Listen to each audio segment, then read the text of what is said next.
strategies and progress in this segment we call Our Government at... Welcome back, everyone, and we're honored to be joined by Representative John G. Edwards from the Rhode Island Legislature. Representative, welcome to our show.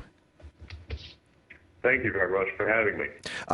We got you here, of course, because of House Bill 5031 that's before the Judiciary Committee, and I was hoping you could tell our listeners a little bit about what that bill would do for Rhode Islanders. It's actually a very simple bill.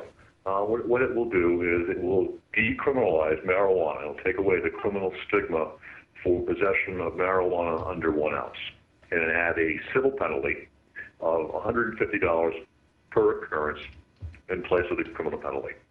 Okay. Like many states have, we have 13 states in the United States with something similar as far as decriminalization, the most recent of which being Massachusetts. And we found in Massachusetts, since they've passed that decriminalization, some local townships have gotten around it by passing other sorts of penalties for consumption or possession. Does this bill address that in any way, whether or not the cities or within Rhode Island could come up with different penalties compared to this state legislation? No, it just takes away the criminal penalty from civil possession.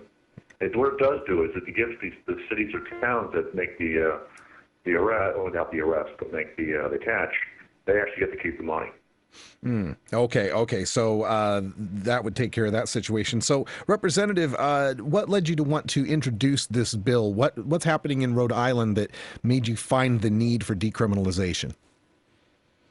Well, we have, I did the first census, they had 44 prisoners in the Rhode Island ACI who had been sent there for simple possession.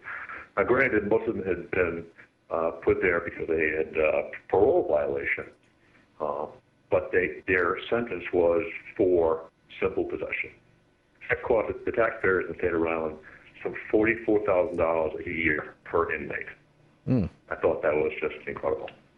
Sounds like the sensible thing to do is to get rid of that cost to the state and allow the state to at least, in this situation there, fining people for the 1 ounce. They would bring in some revenue, cost of ticketing and enforcement. So it seems like a sensible step in the right direction.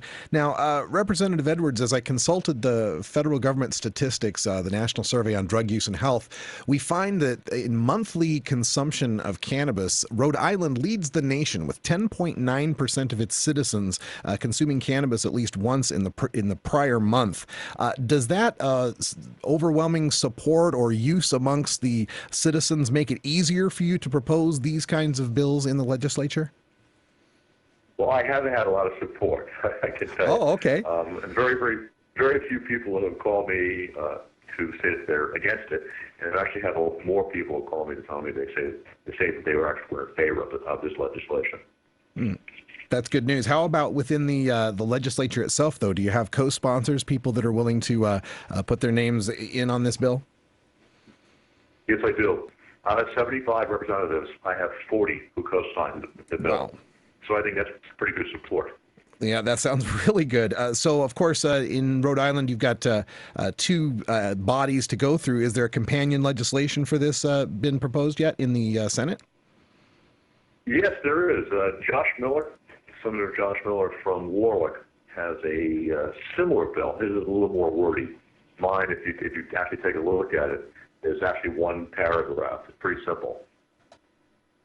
Okay. His bill is 3 or 4 pages. Has it gotten a number yet, or is it has yet to be assigned? No, he has not submitted it yet this year. Oh, but okay. He will be.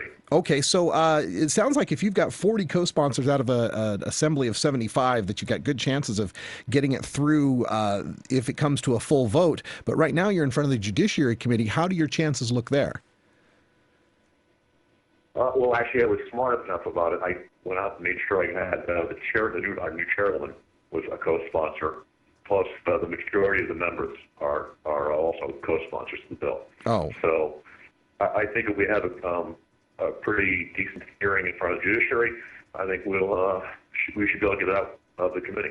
Excellent. And on the Senate side, I don't know if you can speak for Senator Miller, but how does the support look over on that side? Well, Josh is he's a fairly popular senator. He's been there for a while. This is only my second term. He's been there for a few more. I imagine he will be able to get it through his end. What's going to happen is we're going to have to come up with a compromise between our two bills. All right, what are some of the differences that you'll have to work out?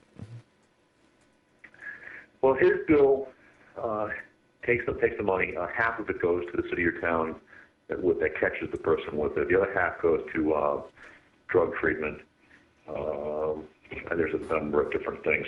It's mostly in the mechanics of how the bills work. Okay. So, like I said, mine is very, very simple. But from the consumer's point of view, from our listeners' point of view, would they both be the same with respect to 1 ounce, $150 fine?